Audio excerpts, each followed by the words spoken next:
Hey everyone, welcome to Dubventures. And guys, today's video is a big one, and it's a video that I never thought that I would have to make. After everything that's happened recently, we've sold our campervan. And before you panic and think, is van life over for us? It's not. Let's explain what's going on, why we've made this decision, and what's next for us. As many of you know, we've had our campervan for just over 3 years now, and during that 3 years we've had some problems with the van. Now, some of the problems have been like little minor ones that we've got sorted, and some of them have been serious. We've always looked after our campervan correctly. In 3 years we've had 7 services. Yes, you heard that right, 7 services, and we always get maintained. We always had health checks and things. Now, with what's happened recently, a lot of people in the comments have been saying things like, oh, you know, you've probably not maintained it correctly, you know, you've done some like software updates that you shouldn't have done and things.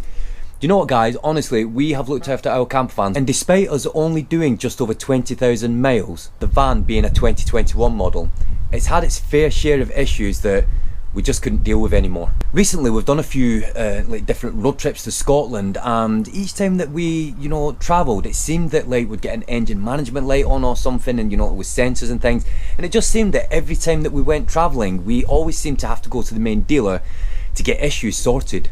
But one thing that we never ever thought would happen, and one thing that we just would never have imagined, is on the last road trip that we did, had a complete failure of our ECU, and it left us stranded on the motorway. Now, stranded on the motorway in a 2021 van that's been well maintained, that's only done 20,000 miles.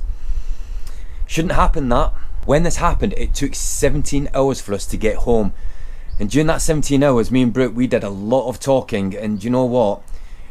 It was time for us to start talking about the unimaginable for us. Our campervan was off the road for almost a month because the parts that we needed to fix it, they were on back order. During this time, as you can imagine, it made us question the reliability of the van that we had. When we got our campervan, before we converted it, we bought this van from brand new, so it's not like it was a second-hand van when we got it, and like I said, we'd had it for just over 3 years. We love our campervan adventures. If you've followed us for a long time, you know how much passion we've got for it. You know, we really enjoy what we do.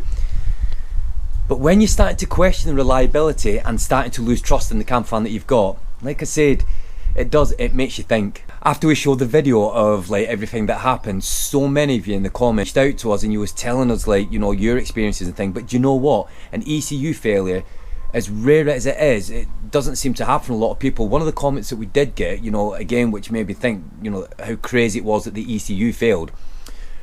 A mechanic like reached out to us, and he said that he'd been a mechanic for like 25 years, and he said that like with commercial vehicles he's only ever seen 2 ECU failures in his time, but the 2 ECU failures put the vehicle into limp mode. It didn't make it cut out, and that made me think like the fact that our vehicle cut out and wouldn't start, you know, it's a serious problem, and it is definitely one that would make you lose trust in the vehicle that you've got. In the past we've had lots of like other issues that we've had to get sorted as well, and you know, like I said, when it adds up, you need to understand it. You know, if we was thinking like, if we was like in Europe, because that's a trip that we was going to plan, you know, to do, but we didn't end up doing for different reasons. But if we was in Europe and this happened, breaking down in Europe is a very complicated situation. You know, if they like want to get the vehicle fixed sort of like abroad, it just means that the van would have been stuck over there for a long time. It just would have been so complicated. And like I said, with all these different things that me and Brooke were talking about, it's just made us like come to like this decision that we really didn't want to. A lot of you in the comments have also said as well, it seems with newer vehicles, the technology that's added to like vehicles now, you don't get engine failures in newer vehicles. It's all this sort of like technology with the electronics and things that's on it, and we're seeing this firsthand. And you know what, like I said, a lot of you guys that have reached out to us, you're correct in what you're saying. We have spent so much money on our Volkswagen Crafter campervan. Not just the purchase price, because we bought it brand new like I said before, but the conversions took us over 3 years to do the conversion. Now the thing is, with the conversion, when we was doing the conversion, because we never intended that we was ever going to get rid of the van, it was something that we was going to keep forever. And the thing is, when we had the conversion done, we wanted like the best of everything that we've done. And when we got the conversion done, like I said, it took 3 years, but that's because it cost so much money and we was getting things done one step at a time. We was averaging around about 5,000 miles a year, and the amount of money that we had in the van, the purchase price and the conversion price, and the fact that we were starting to question the reliability and have trust issues. Like I said, that month that the van was off the road, it really got us thinking. When a vehicle breaks down, it's not just the cost involved that you have to deal with, it's also very stressful as well. Just got to the point where like the enjoyment of owning a camper van compared to the stressful situation of like what was happening, the stress just outweighed the enjoyment of owning the van. The van was in the main dealer getting fixed. Volkswagen Oldham, they actually let us use a Volkswagen Transporter, and it was a basic van, it wasn't a camper van, and obviously the Volkswagen Transporter is smaller than the Crafter that we had. When we had that van, went back to basics. Now, in the past we have had a Volkswagen Transporter T5, that was a very basic camper van setup. And going back to basics when we had the Volkswagen Transporter, we had so much enjoyment from it, and all we did is we just threw some basic gear in the van, we just had a mattress topper that we slept on, and going back to basics whilst the van was in the garage, again, it made us realise we don't need a big expensive van to enjoy van life. The basics reminded us what van life was all about: stealthy enjoyment and not worrying about like where you need to park or anything like that. Van life is about freedom, making memories and having adventures. After a lot of conversations, you know, me and Brooke, we decided we're selling the camper van. Now, me and Brooke spoke, you know, like when the camper van was sold, like how we would feel and everything, but honestly it was such a relief when we sold the camper van.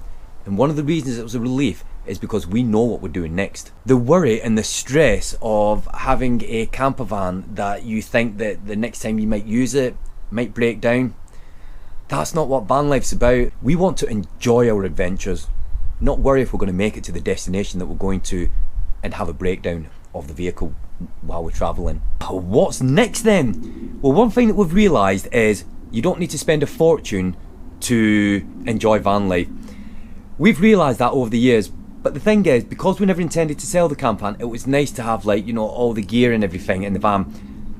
But over the years we've realised that, like, for example, we've got a kitchen unit and we've got like a cooker and things built in there.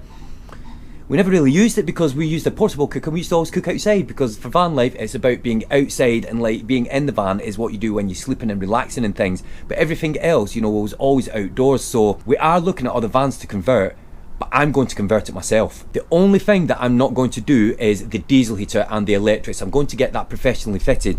But everything else, like seating area, bedding area and things like that, I'm going to do it myself, because over the nearly 10 years of van life experience that we've got, I know that we can do it. It's not going to be perfect, but it will do exactly the same job as the Crafter camper van that we had that cost a lot more. So yeah, the camper van's gone, but this is the start of the next chapter. From finding the next van that we're going to convert to a camper van, getting everything done, getting the conversion done, and then getting on the road and travelling, we'll be sharing this journey with you guys. If any of you guys have got like a similar experience or anything, put it in the comments below. It'd be interesting to see like what you guys have been through with like a similar situation like this as well. Memories stay with you.